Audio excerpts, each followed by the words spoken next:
Hey, what's up? I just wanted to get on here and make like a quick video. It's about 11 o'clock.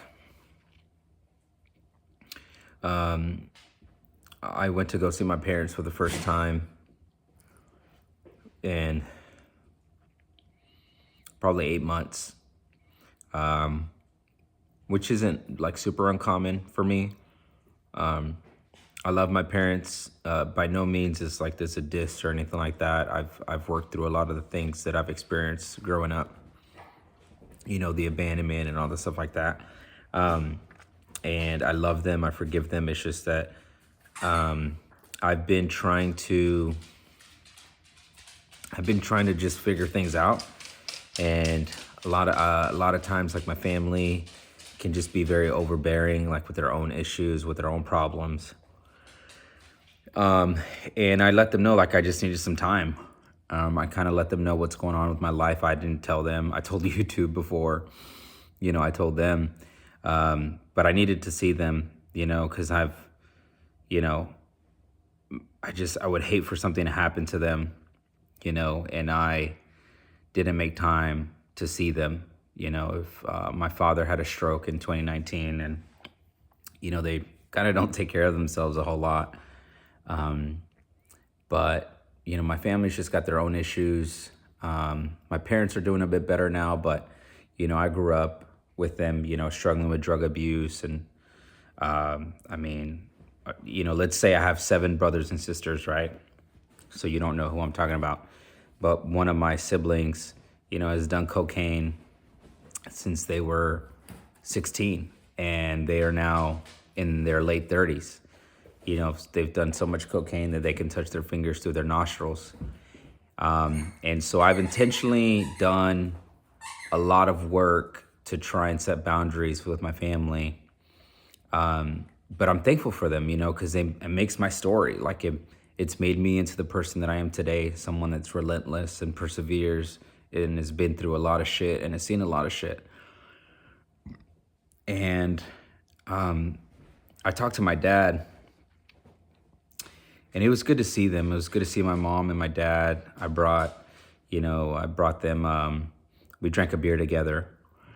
And, my dad kind of told me, he's like, man, when things go bad, they go bad in more than one. They all kind of go downhill at the same time. And I could tell my dad was proud of me. He'd probably never say it, but, and I don't need him to, but, like, I found out today, like, my father was 19. He had been in America, I think, like, since 1982, him and my mom, and they started dating in 1985. My mother was pregnant with me in 1990. She was like 3 months pregnant with me. And my dad said he was assaulted by 2 young black kids in Spring Branch. And one person was in front of him, the person behind him. So as he's getting his wallet, they shoot him with a 12-gauge shotgun. He's 19 years old, in the back of the leg, his left leg. And he lost his leg.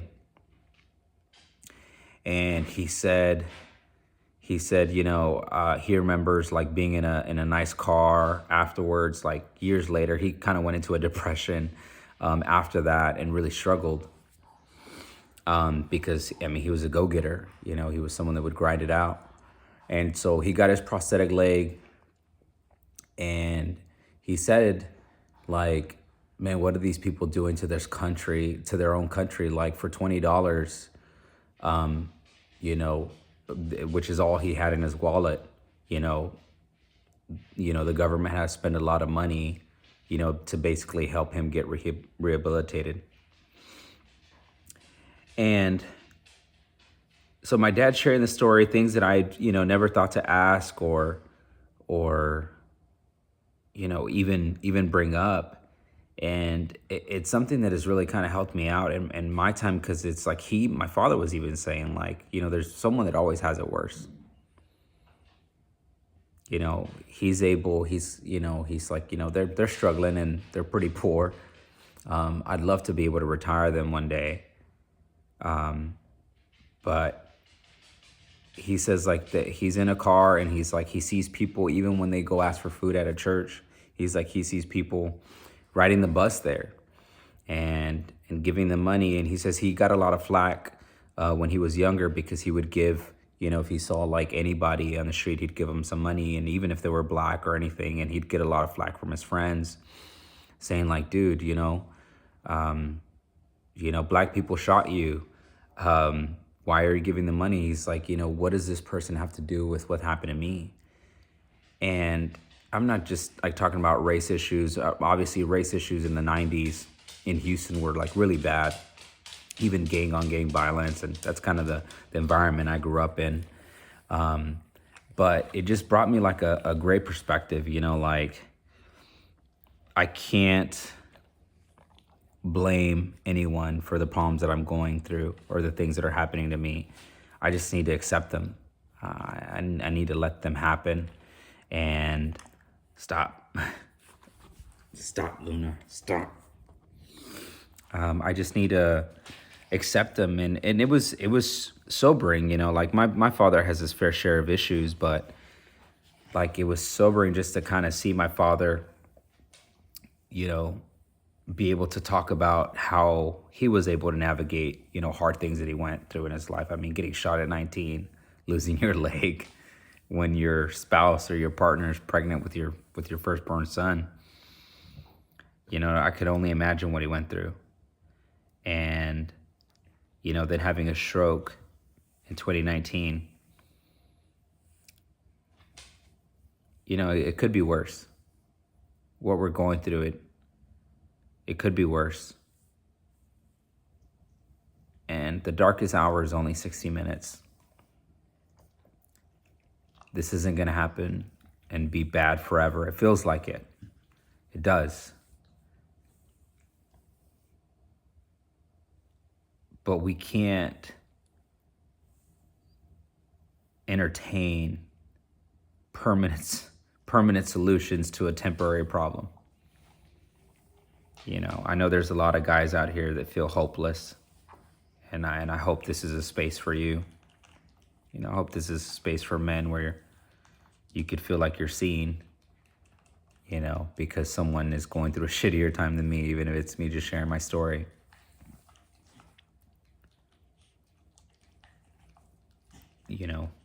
Eating lead isn't going to help. This world needs us. This world needs you. And I hate to say it, but it's not a problem that we created, but I know that as men in society, we're the ones that have the power to change it by, I think, voicing our opinion. It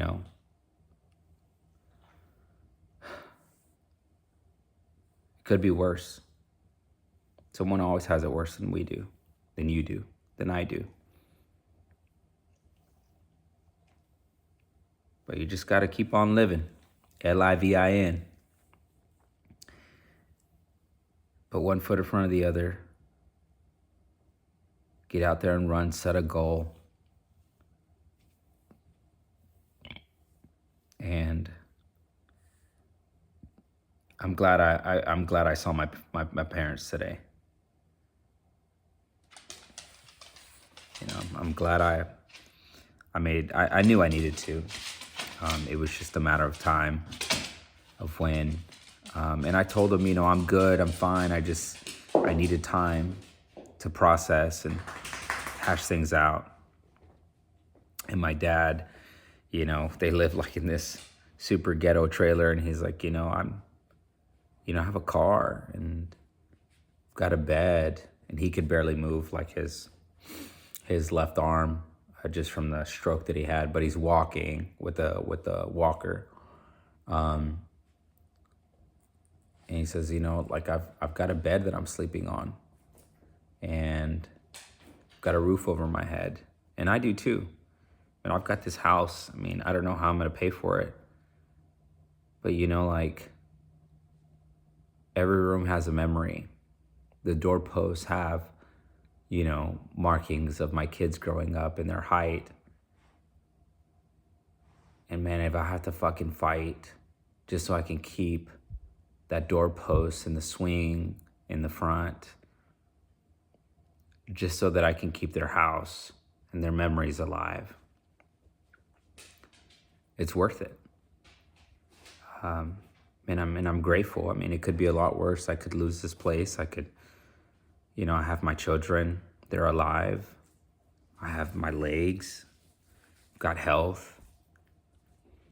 I've got this mustache, even though it's a clip-on. I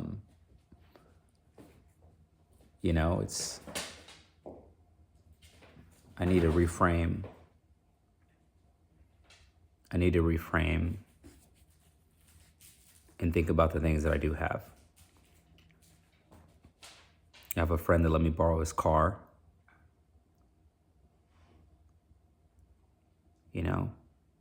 Don't give up. Don't give up. Prove them wrong. Work hard enough to make them eat their words. But do it for yourself. I know sometimes we just need that rage to get us out of the hole. But overall, we'll look back and we'll be grateful that we did it. And we'll be grateful for the scars and the hurt that it caused us to open our eyes and help us realize. This is what Luna's doing right here. What, Luna? What? But that's it, man. That's all I gotta say. Don't give up. This world needs you. This world needs you. And prove them wrong. Luna, you're not helping. You're not helping, Luna. Stop. I appreciate you guys. Thank you. Thank you for the comments and thank you for the likes. It means a lot. But I ultimately do hope that this is a safe place for men that voice their struggle and what they're going through.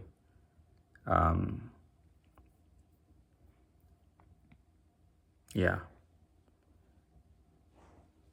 Good night.